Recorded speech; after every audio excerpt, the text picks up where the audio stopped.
ассалому алайкум тамошобинони гиромӣ ва подписчикои муҳтарами канали Нури Имон. Имрӯз бахши сеюми савол-ҷавобҳое, ки аз сайти Марказии Исломии Ҷумҳурии Тоҷикистон мо пешкаши шумо мегардонем, шурӯъ мешавад ва саволҳое, ки охирон дар ин сайт ворид шудааст, мо пешкаши шумо мегардонем.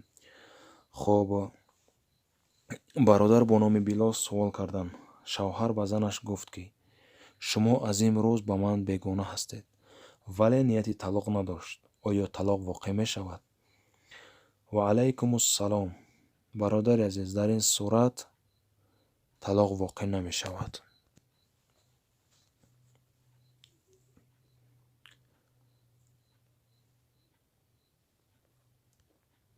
ассалому алайкум ва раҳматуллоҳи ва баракатуҳ. дар вақти гузоридани намоз атаҳиёт ва саловотро каме бо суръати суст мехонам. аз ин рӯ баробари имом салом дода наметавонам. баъзеҳо мегӯянд, ки ин кор нодуруст аст. назари шумо дар ин масъала чист? Саволдиҳанда Рамзшоҳ. ва алайкумуссалом ва раҳматуллоҳ. бародари азиз, агар хориҷ шудани шумо аз намоз баробар ба саломи имом ҳам сурат нагирад, боке надорад. дар ин ҳолат пас аз саломи имом ба ҷониби рост шумо дуои кӯтоҳеро хонда салом диҳед.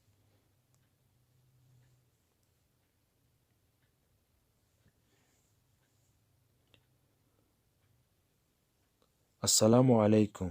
саволи якум. ба ғайр аз 10-12 сураи кӯтоҳе ки медонам, оё метавонам дар намоз аз рӯи барномаи телефон ё худи Қуръон сураҳои дарозро бихонам? дуюм савол. дар танҳоӣ таровеҳ бояд хонд ё намози хуфтан? Саволдиҳанда Ҳаким. ва алайкумуссалом ва раҳматуллоҳ. бародари азиз, агар барномаи телефонро бо як даст идора карда тавонед, метавонед, ки дар намоз аз рӯи он сураҳои Қуръонро қироат кунед. ва ҷавоби дуюм. намози таровеҳ барои ҳар як фарди мусулмон суннати айн аст. хоҳ онро бо ҷамоат мегузорад, хоҳ ба танҳоӣ.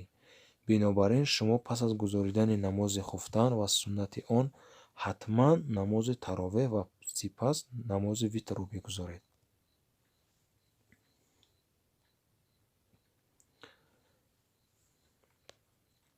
ассалому алайкум. закот чӣ тавр ҳисоб карда мешавад? ба кадом касон бояд закот дод? оё пули закотро тақсим карда бо нисфи он роҳ сохтан мумкин аст? Саволдиҳанда Ғолибҷон.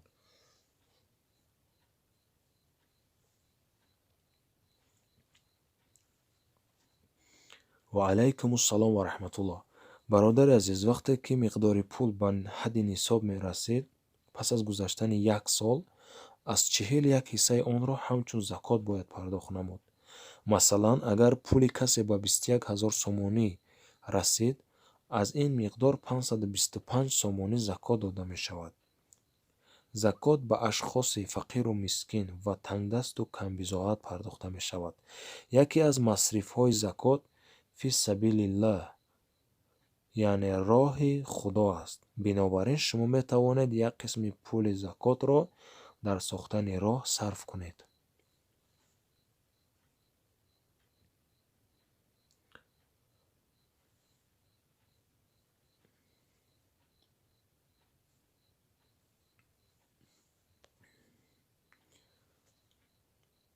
дар як рӯз 2 ё 3 бор аз узви мардона зарраи хурди обҳои гуногун, ки баданро ифлос намекунад, хориҷ мешавад, вале дар сари олат хушк мешавад.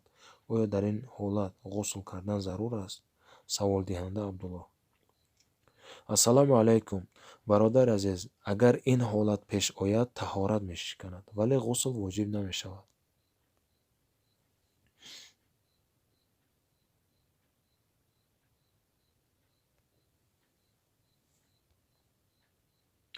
ассалому алайкум ва раҳматуллоҳи ва баракатуҳ.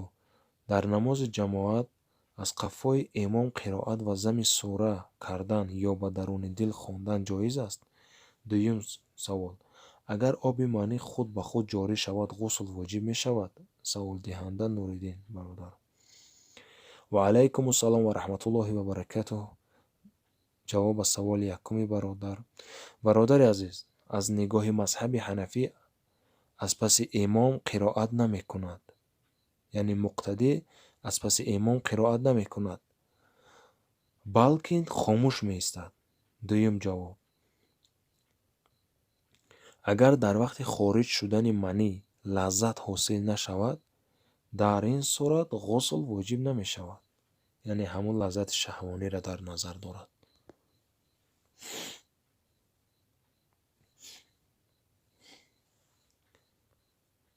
ассалому алайкум. дар хоб тарошидани реш чӣ таъбир дорад? саволдиҳанда Наврӯз. ва алайкум ассалом ва раҳматуллоҳ. бародари азиз, тарошидани реш дар хоб нишонаи пойбанд набудани бинандаи он ба суннат аст. яъне ҳар шахсе ки ҳамин гуна хобҳо мебинад, хобҳое ки тарошидани реш мебинад, яъне ҳамун хоббинанда ба суннат пойбанд нест. таъбираш ҳамин аст.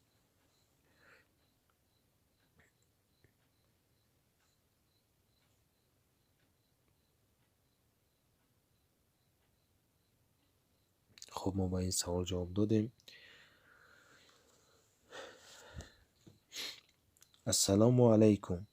шахсе ки аз ягон беморӣ гузаранда, яъне аз вабо вафот мекунад ва ӯро ҷаноза намекунад, барои майит ягон зарар дорад? саволдиҳанда Усмон. ва алайкум ассалом ва раҳматуллоҳ. бародари азиз, намози ҷаноза яке аз он ҳуқуқе аст, ки майит бар зиммаи дигар мусулмонон дорад. бинобар ин касе ки бидуни ҷаноза дафн шуда бошад, бар сари қабраш намози ҷанозаи ӯ хонда